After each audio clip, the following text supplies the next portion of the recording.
Oke, kita mulai kisahnya dari sini. Nama asli Ummu Jamil adalah Arwa binti Harb. Tapi orang-orang lebih sering memanggilnya dengan panggilan Ummu Jamil. Kenapa dia dipanggil dengan Ummu Jamil atau ibu yang cantik? Karena Ummu Jamil ini punya wajah yang sangat cantik. Matanya indah, bulu matanya lentik, dan proporsi wajah sama pipinya juga pas banget. Tapi sayangnya, hatinya nggak seindah wajahnya. Kalau diibaratkan bunga, wajah Ummu Jamil itu kayak bunga mawar yang indah. Sedangkan hatinya kayak duri yang ada di tangkainya, tajam dan penuh kebencian. Sejak kecil, Ummu Jamil udah dikenal sebagai anak yang ambisius, sombong, dan arogan. Karakternya ini terbentuk karena ayahnya yang bernama Harb bin Umayyah adalah salah satu tokoh besar dan pemimpin yang disegani di kota Mekah. Nah, karena lahir dari keluarga terpandang dan punya status sosial yang tinggi, Ummu Jamil pun tumbuh sebagai anak yang super angkuh. Dia selalu merasa kalau dia adalah orang yang paling segalanya. Dia merasa paling hebat, paling benar, dan yang paling layak untuk dihormati. Salah satu sifat yang paling menonjol dari Ummu Jamil adalah lidahnya yang tajam. Kalau Ummu Jamil udah nggak suka sama seseorang, dia pasti bakal ngatain orang tersebut. Dia terus-terusan ngejelek-jelekin orang itu sampai hatinya puas. Pokoknya, kalau ada orang yang lagi bermasalah sama Ummu Jamil, siap-siap ajalah tuh kuping. Pasti kupingnya bakal selalu panas sebelum hati Ummu Jamil merasa puas. Waktu usianya masih muda, Ummu Jamil menikah dengan Abdul Uzza bin Abdul Muthalib. Nama Abdul Uzza mungkin masih asing di telinga kita, tapi kalau disebut nama kerennya, kalian pasti langsung tahu. Abdul Uzza adalah salah satu paman dari Rasulullah, atau yang lebih kita kenal dengan julukan Abu Lahab. Yes, dialah paman yang terus-terusan nyakitin Rasulullah setelah beliau diangkat menjadi Rasul. Abu Lahab ini bukan orang sembarangan. Dia adalah salah satu pria terkaya dan yang paling berpengaruh di kota Mekah. Nah, Ummu Jamil yang dari kecil udah hobi hidup mewah dan haus akan status sosial, baginya menikah dengan Abu Lahab ibarat mendapatkan harta karun yang selama ini dia impi-impikan. Gimana enggak? Abu Lahab ini uangnya banyak, namanya besar, dan pengaruhnya pun kuat banget. Dan bener aja, berkat kekayaan suaminya itu, Ummu Jamil pun menjadi salah satu wanita yang paling eksis dan banyak dibicarakan di kota Mekah. Sebelum Nabi Muhammad diangkat menjadi nabi, hubungan Ummu Jamil dengan Nabi baik-baik aja. Bahkan, saking akrabnya hubungan keluarga mereka, Ummu Jamil sampai menikahkan dua putranya, Utaibah dan Utbah bin Abu Lahab, dengan dua putri Rasulullah yang bernama Ruqayyah dan Ummu Kulthum. Dan ketika Nabi Muhammad sudah diangkat menjadi nabi, awalnya Ummu Jamil ini cuek-cuek aja. Dia nggak ambil pusing dengan hal itu. Menurutnya, agama ini nggak akan bertahan lama, paling cuman heboh sebentar, nanti juga bakal tenggelam dengan sendirinya. Tapi begitu Rasulullah menerima wahyu dan mulai berdakwah secara terang-terangan, semuanya berubah. Ummu Jamil yang dulunya baik, langsung berubah menjadi sosok yang antagonis. Bagi Ummu Jamil, masalah yang sebenarnya bukanlah soal kebenaran. Dia nggak peduli apakah ajaran yang dibawa oleh Nabi benar atau tidak. Yang dia pikirin cuma dua, memegang kendali dan kekuasaan. Karena Ummu Jamil ini paham banget, kalau Islam mulai menyebar di kota Mekah, tatanan kekuasaan Quraisy pasti bakal goyang. Posisi orang-orang kaya kayak dia pasti bakal terancam. Dan kalau itu sampai terjadi, dunia kebanggaannya pasti bakal runtuh. Itulah sebabnya dia menjadi salah satu wanita pertama yang menentang dakwah Nabi Muhammad sallallahu alaihi wasallam. Saat Nabi mulai berdakwah secara terang-terangan, beliau mengundang semua kerabatnya untuk makan bersama. Setelah makan, Nabi pun mulai menyampaikan maksud dari undangan beliau. Dengan suara yang tenang dan penuh keyakinan, beliau mengajak keluarganya untuk meninggalkan berhala dan mulai menyembah Allah. Mendengar apa yang disampaikan Nabi, Abu Lahab yang udah terhasut bujukan istrinya Ummu Jamil, langsung marah besar. Dia teriak dengan nada nyaring, lalu menuduh Nabi membawa ajaran sesat yang dapat memecah belahkan umat. Setelah menghasut suaminya untuk menolak ajakan Rasulullah, Ummu Jamil pun mulai menyebarkan hoaks tentang Nabi. Dia mulai memfitnah Nabi di tempat-tempat ramai. Muhammad itu orang gila, dia cuma bikin kacau keluarga kita.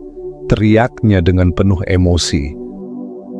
Selain memfitnah Rasulullah, Ummu Jamil juga menyerang keluarga beliau. Sayyidah Khadijah istri Rasulullah adalah salah satu wanita yang langsung merasakan dampak dari kejahatan Ummu Jamil. Sayyidah Khadijah ini bukan wanita sembarangan. Beliau adalah salah satu wanita yang paling dihormati di kota Mekah. Beliau kaya, terpandang, dan punya reputasi yang luar biasa baik. Ditambah lagi, beliau adalah pendukung utama Nabi dalam menyebarkan dakwahnya. Nah, hal inilah yang membuat Ummu Jamil sangat membenci Sayyidah Khadijah. Maka dia pun mulai mengolok-ngolok Sayyidah Khadijah dan ngomporin para wanita Mekah untuk memusuhi beliau. Kalau kalian berani berteman dengan Khadijah, siap-siap ya, aku bakal mengucilkan kalian dari masyarakat. Para wanita Mekah yang mendengar ancaman itu pun, sebagian mulai merasa takut dan memilih untuk menjauhi Sayyidah Khadijah. Kebayangkan gimana kejamnya Ummu Jamil. Tapi Sayyidah Khadijah nggak terguncang sedikit pun. Beliau tetap sabar menghadapi semua fitnah itu. Karena baginya, pria yang sedang ia dukung jauh lebih agung dari semua hinaan yang dilontarkan oleh Ummu Jamil. Tapi Ummu Jamil nggak berhenti begitu aja. Dia bahkan menghalalkan segala cara untuk menyakiti Rasulullah. Dia meletakkan duri-duri tajam di jalan-jalan yang biasa dilewati oleh Rasulullah. Bahkan dia memprovokasi masyarakat Mekah untuk memboikot perdagangan dan kehidupan sosial dengan kaum muslimin. Dan yang lebih parahnya lagi, Ummu Jamil sampai menyuruh kedua putranya, Utaibah dan Utbah, untuk menceraikan istri mereka, Ruqayyah dan Ummu Kultsum, agar keduanya menjadi janda. Kenapa Ummu Jamil melakukan ini? Karena di mata orang Quraisy waktu itu, kalau ada anak perempuan yang menjadi janda karena diceraikan oleh suaminya, itu adalah aib yang luar biasa besar. Dia sengaja ngelakuin ini agar Rasulullah merasa terhina di hadapan orang-orang Mekah. Tapi ternyata, apa yang dilakukan oleh Ummu Jamil justru berbuah manis terhadap kedua putri Rasulullah ini. Ruqayyah yang baru aja diceraikan oleh suaminya, langsung dinikahi oleh sahabat mulia, Utsman bin Affan. Dan setelah Ruqayyah wafat, Utsman bin Affan juga menikahi Ummu Kultsum. Makanya Utsman dijuluki dengan Dzunnurain atau pemilik dua cahaya karena menikahi kedua putri Rasulullah itu. Ketika surat Al-Lahab turun menegaskan bahwa Abu Lahab dan Ummu Jamil akan masuk neraka, Ummu Jamil langsung kalap. Dia merasa sangat terhina. Saking marahnya, Ummu Jamil langsung ambil batu besar, lalu pergi ke Ka'bah. Niatnya mau ngelempar batu itu ke kepala Nabi Muhammad. Tapi apa yang terjadi? Ketika dia sampai di dekat Ka'bah, Allah menutup matanya, sehingga dia nggak bisa melihat Nabi. Padahal Nabi ada di situ, beliau lagi duduk bersama Abu Bakar. Maka Ummu Jamil pun bertanya kepada Abu Bakar, "Hei Abu Bakar, mana sahabatmu itu? Berani-beraninya dia menghinaku, akan aku lemparkan batu ini ke kepalanya." Abu Bakar yang mendengar pertanyaan itu langsung bingung. Dengan spontan Abu Bakar menjawab, Rasulullah ada di sampingku. Apa kau nggak melihatnya?" Mendengar jawaban Abu Bakar, Ummu Jamil semakin panas. "Jangan kau menghinaku, Abu Bakar. Aku tidak buta, mataku masih bisa melihat dengan jelas." Setelah muter-muter nyari, Ummu Jamil pun nggak berhasil menemukan Nabi. Karena nggak berhasil menemukan Nabi, akhirnya Ummu Jamil pergi dengan rasa malu dan kebingungan. Allah melindungi Rasulnya dari kejahatan Ummu Jamil. Ummu Jamil dan suaminya Abu Lahab terus melakukan segala cara untuk menghancurkan Nabi Muhammad. Tapi semua itu sia-sia. Semua yang mereka lakukan nggak ngefek sama sekali terhadap penyebaran Islam. Agama Islam terus berkembang, sedangkan Ummu Jamil dan Abu Lahab semakin hari semakin terpuruk. Firman Allah dalam surat Al-Lahab perlahan mulai menjadi kenyataan. Abu Lahab, suami Ummu Jamil, yang dulu begitu gagah dan begitu dihormati, kini hanya bisa terbaring di tempat tidurnya.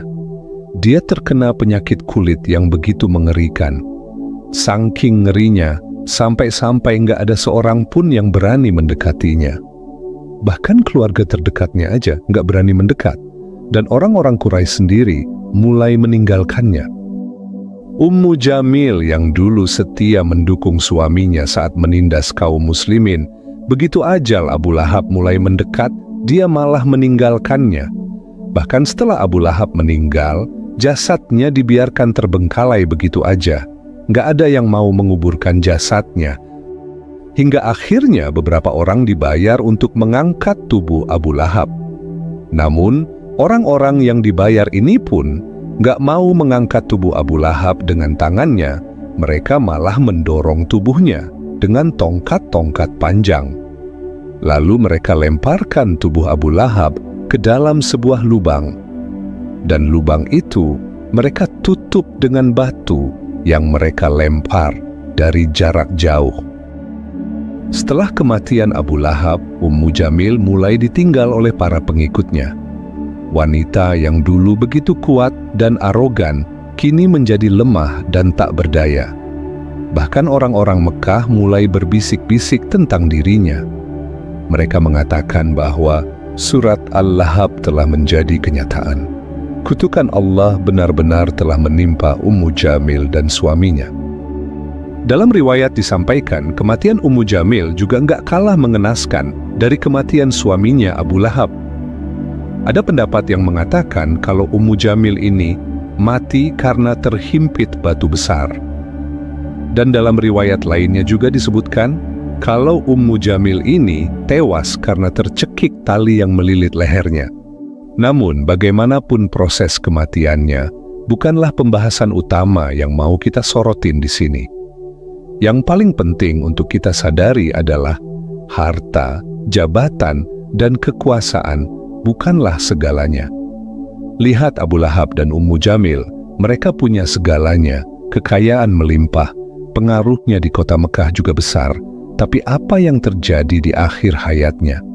Mereka mati dalam keadaan hina, bahkan nama mereka diabadikan di dalam Al-Quran sebagai pengingat agar orang-orang tidak melakukan hal yang sama. Dari kisah Ummu Jamil ini kita belajar bahwa yang membuat seseorang itu mulia bukanlah apa yang dia punya, melainkan apa yang bisa dia lakukan dengan apa yang dia punya.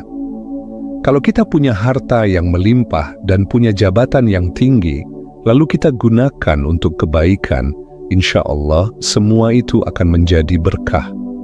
Tapi kalau kita pakai fasilitas yang kita punya untuk kesombongan dan memusuhi kebenaran, tunggu aja, semua itu bakal menjadi bumerang yang akan menyakiti diri sendiri. Wallahu a'lam bissawab. Wassalamualaikum warahmatullahi wabarakatuh.